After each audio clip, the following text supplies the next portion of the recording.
50F, never thought I would be writing a post like this about my own son Oliver, 25M. I guess I should start from the beginning. I met my ex-husband Mark when I was 20, and we got married a year later. We were happy, or at least I thought we were, until he met Linda, 60F, at his workplace when Oliver was 10. Within 6 months, my marriage fell apart and Mark left us for Linda, who was already well established in her career and came from a wealthy family. The divorce was brutal. Mark promised he would always be there for Oliver, but his visits became less frequent as he built his new life with Linda. He would miss Oliver's school events, claiming he was too busy with work. The truth was he was taking luxury vacations with Linda, we would find out through social media posts. The child support checks were always late, and when Oliver turned 18, they stopped completely. I worked 2 jobs to keep us afloat, waitressing during the day and cleaning offices at night. We moved from our nice house to a tiny 2-bedroom apartment in a not-so-great area. Oliver had to change schools, leave his friends behind, and learn to live with less. But we made it work. I made sure he never went hungry, always had clean clothes, and got the education he needed. I skipped meals sometimes, wore the same clothes for years, but made sure Oliver had everything he needed for school. Linda tried to play stepmom in the beginning. She would buy Oliver expensive gifts that we couldn't afford, take him shopping when he visited their house, and try to bond with him. But Oliver saw through it. He told me once that every time he went to their house, Linda would make subtle comments about how much better his life could be if he lived with them. Oliver always chose to stay with me, which made Mark angry.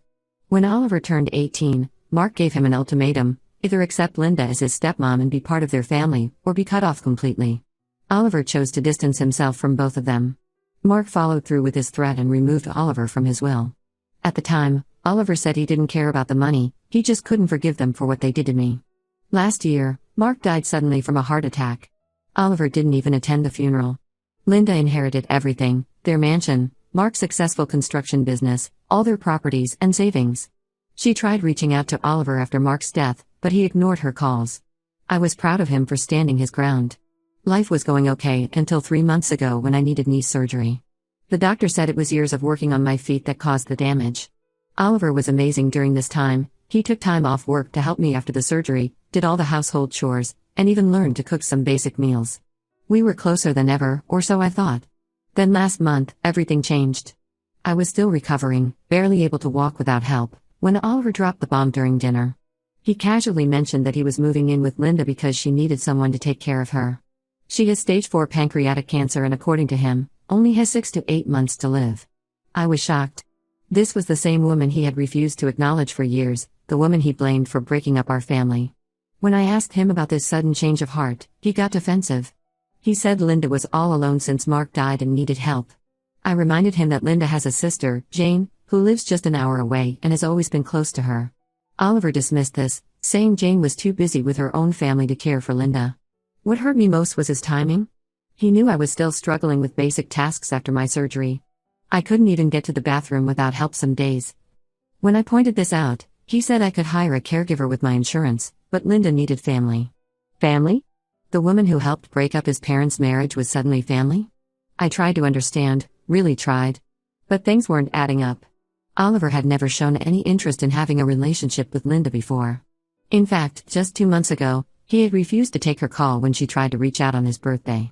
The only thing that had changed was that Linda now had all of Mark's money and no children of her own. When I suggested that he might be doing this for the inheritance, Oliver exploded. He called me selfish, bitter, and jealous of Linda's lifestyle. He said I was trying to manipulate him into staying with me because I was lonely. His words cut deep because he knew how much I had sacrificed for him. While Mark and Linda lived in their mansion and took exotic vacations, I was working double shifts to put food on our table. Over the next few weeks, Oliver completely moved out. He took all his things and even the TV we had bought together for the living room. He said since he paid more towards it, it was his. Never mind that I had been paying for everything else in his life for the past 25 years. He stopped answering my calls regularly. When I managed to reach him, he was always too busy with Linda. Last week, I had severe pain in my knee and called him for help. He said he couldn't leave Linda alone because she was having a bad day. I ended up calling my elderly neighbor, who had to leave her grandchildren's birthday party to take me to the emergency room. Yesterday, I got a call from Sarah, who works at the law firm handling Linda's estate. She's an old friend from my waitressing days. She told me that Oliver had been bringing Linda to the office frequently, pressuring her to revise her will. Apparently, He had been suggesting that since he was giving up his life to care for her, he deserved to be compensated in her will. I felt sick to my stomach. This wasn't the son I raised. My Oliver would never take advantage of a dying woman. But the evidence was right there. He had abandoned me when I needed him most to cozy up to his wealthy, dying stepmom. The same woman he had refused to acknowledge for years was suddenly worth his time now that she had millions in inheritance to give. I debated for days about what to do. Finally, I decided to reach out to Linda. I wasn't sure if she would even agree to see me. We hadn't spoken since the divorce. But I had to try. I couldn't let my son turn into someone who would manipulate a dying woman for money. To my surprise, she agreed to meet me. Update 1: These past 2 weeks have been the hardest of my life. After Linda kicked Oliver out that night, he didn't leave quietly. He stood outside the house for hours, alternating between screaming threats and begging for another chance. Linda's neighbors called the police, and watching my son being escorted away by officers broke something inside me. The next morning, Oliver started his harassment campaign. He called me 47 times in one day. When I blocked his number, he used his girlfriend Amy's phone. When I blocked that, he started calling from random numbers. The messages he left were terrible, calling me a bitter old hag, saying I was jealous because Linda had lived the life I couldn't have, accusing me of ruining his chance at a better life. I had to change my number eventually. But then he started showing up at my apartment. The first time, I was alone and terrified. He banged on the door for an hour, screaming that I owed him for all the times he helped me after my surgery. My neighbors called the building security, but by the time they came up, he had left. Amy showed up a few days later. She tried to convince me that I was being unfair to Oliver. She said he was sleeping in his car, hadn't showered in days, and was at risk of losing his job because he kept missing work. She painted him as this tragic figure who just wanted to help his stepmom and was being punished for it. I almost wavered until she mentioned that Linda's mansion would have made a perfect home for her and Oliver after they got married. That's when I realized Amy was just as bad as Oliver. They had planned this together, getting close to Linda, securing the inheritance, and living off her money. I told Amy to leave and never come back. She called me heartless and said Oliver was right about me being jealous of anyone who had a better life.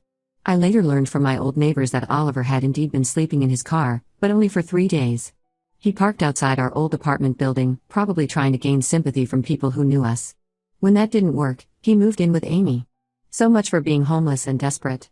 Yesterday brought another twist to this nightmare. Linda's sister Jane came to see me. I was surprised because I had only met her once or twice during my marriage to Mark. She arrived with a thick folder of documents and a troubled look on her face. Jane revealed that Oliver's manipulation went deeper than any of us had imagined. He had been sending emails to their extended family, claiming that Linda's cancer medications were affecting her mental state. He suggested that I was taking advantage of her vulnerable condition to turn her against him. Some relatives actually believed him and had been pressuring Jane to intervene. But what really devastated me was what Jane showed me next. She had found emails between Oliver and Mark from last year, just months before Mark died. Apparently, Mark had been trying to reconcile with Oliver. He had reached out multiple times, admitting his mistakes and asking for a chance to make things right. Oliver's responses were cold and calculating. He told Mark that if he wanted a relationship, he needed to sign over part of his business to Oliver first. The emails were heartbreaking to read. Mark had actually offered to pay for Oliver's master's degree, to help him start his own business, anything to rebuild their relationship. But Oliver only wanted guaranteed assets. He told Mark that since he had chosen Linda over him as a child, he now had to pay the price for a second chance. I spent hours reading through those emails, watching my image of my son crumble. All these years, I had defended Oliver when people said he was wrong to cut contact with his father. I had believed he was standing up for me, choosing loyalty to his mother over Mark's money. But the truth was, he had been calculating his move even then. Jane also revealed something that made me physically sick. Oliver had been spreading lies about my condition after the surgery. He had created this whole story about me living with a fictional sister in another state, telling people he had begged me to let him help but I had refused. He used this lie to explain why he could devote all his time to Linda, because his selfish mother had rejected his help. The reality check was brutal. While I was struggling to get to the bathroom on my own, my son was telling people I had refused his help out of spite. He used my vulnerability to paint himself as the victim, the loving son whose mother pushed him away. The same people who had praised me for raising such a caring son had been fed lies about me being bitter and ungrateful. Linda's health has gotten much worse over the past week. Jane mentioned that the doctors have revised their timeline. They now think she has less than 3 months. Despite everything that's happened, Linda called me yesterday.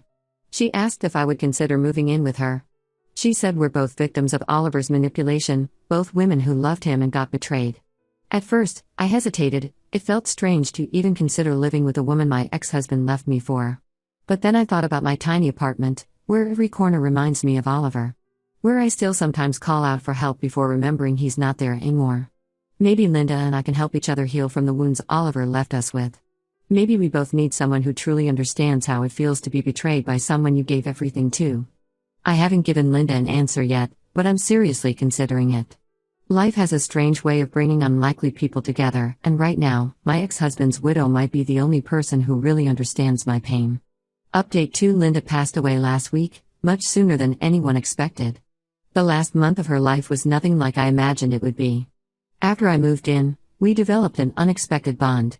We spent hours talking about everything: our childhoods, our marriages, our regrets. She told me that her relationship with Mark hadn't been the fairy tale everyone thought it was.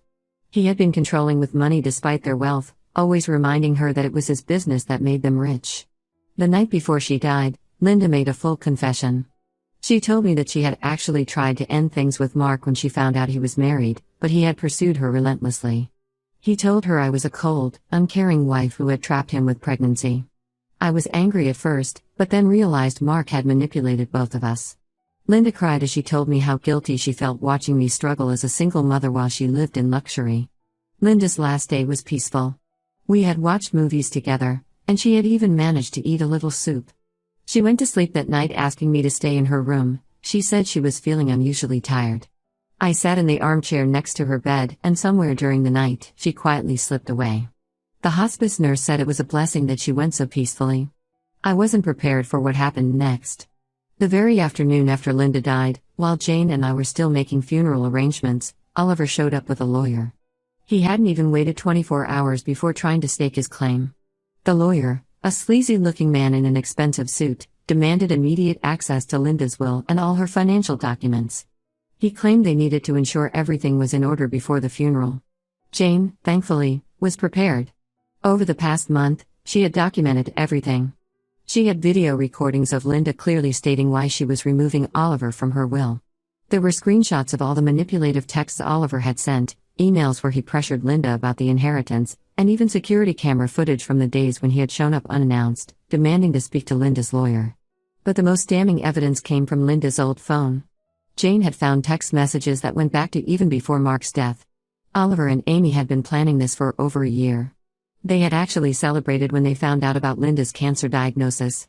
There were messages where Oliver calculated how much money he could get, discussing with Amy how they would spend it. They had even planned which rooms in Linda's house they would renovate after she died. The messages revealed something even more disturbing. Oliver had known about Linda's cancer even before Mark's death. He had gotten the information from someone at the hospital where Linda was diagnosed. That's why he hadn't attended Mark's funeral. He was waiting to approach Linda when she was at her most vulnerable, after losing her husband. When Oliver's lawyer saw all the evidence, he actually excused himself and left. That's when Oliver showed his true colors. He started screaming about how we had turned a dying woman against him. He accused me of manipulating Linda just like he had manipulated her. According to him, I had moved in with Linda to secure my own inheritance. He said I was a gold digger who had probably celebrated when Mark died because it gave me a chance to get his money through Linda. The irony of his accusations wasn't lost on me. Everything he accused me of was exactly what he had done. He had celebrated Mark's death, manipulated Linda, and tried to secure an inheritance he didn't deserve. When security finally escorted him out, he was still screaming that I would regret this. Jane told me later that Oliver had already contacted several lawyers before this, but none would take his case after seeing the evidence. He had even tried to claim that Linda's cancer medications had made her mentally unstable when she changed her will, but her doctors had already certified that she was completely lucid until the end. Looking through those old messages was like reading a horror story where my son was the villain. There were texts where he joked about Linda's declining health, messages planning how to isolate her from her family, and detailed discussions about selling her house and artwork after her death. The son I raised, who once cried when we had to sell his old bicycle, had turned into someone who could gleefully plan to profit from a dying woman's death. Update 3: Life has taken such an unexpected turn in these past 3 months. Linda's final gift to me was her beach house, a small but beautiful property right on the coast. She added this to her will just 3 days before she died, saying she wanted to thank me for showing her kindness when everyone else was focused on her money. Jane told me that Linda had spent her last weekend alive making sure all the paperwork was properly done so Oliver couldn't contest it. Of course, Oliver still tried. He hired yet another lawyer, claiming that I had coerced a dying woman into giving me property. The case didn't even make it to court. Linda had recorded a video explaining her decision, and her doctor had signed off on her mental competency. Oliver's lawyer dropped the case after reviewing the evidence, making this his third failed attempt at contesting the will. I've moved into the beach house now. It's smaller than Linda's mansion but perfect for me. I turned the sunroom into a crafting space and started selling handmade jewelry online. It started as a way to keep my hands busy during lonely evenings, but it's actually turning into a decent business. Last month, I made enough to cover all my utilities and groceries. Oliver hasn't given up trying to contact me, though. He keeps creating new email accounts to send me messages. Last week, he even sent a handwritten letter, claiming he's changed and understood his mistakes. But in the same letter, he asked if I would consider sharing the beach house with him since it was too big for one person anyway. Some things never change. Amy's mother came to see me last month.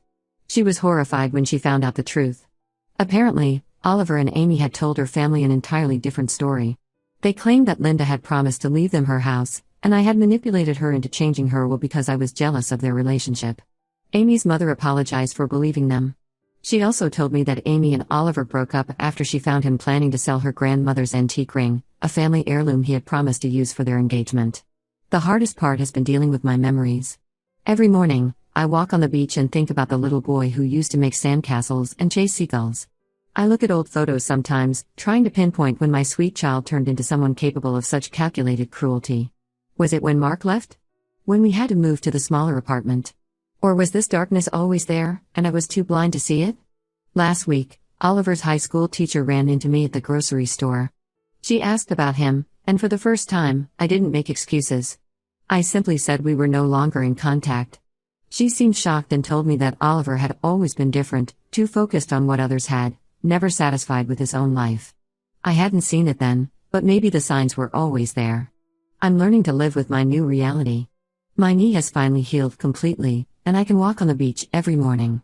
I've made friends with some local artists who sell their work online, and we meet weekly for coffee. Jane visits sometimes, bringing her grandchildren who fill the house with laughter. Sometimes at night, when I hear the waves crashing, I still cry for the son I lost. Not the man Oliver became, but the boy he used to be. I've finally accepted that while I'll always love that little boy, he doesn't exist anymore. The man who replaced him is a stranger, and maybe that's how it needs to stay. Would you like me to modify anything in this update or revise any part of the previous updates?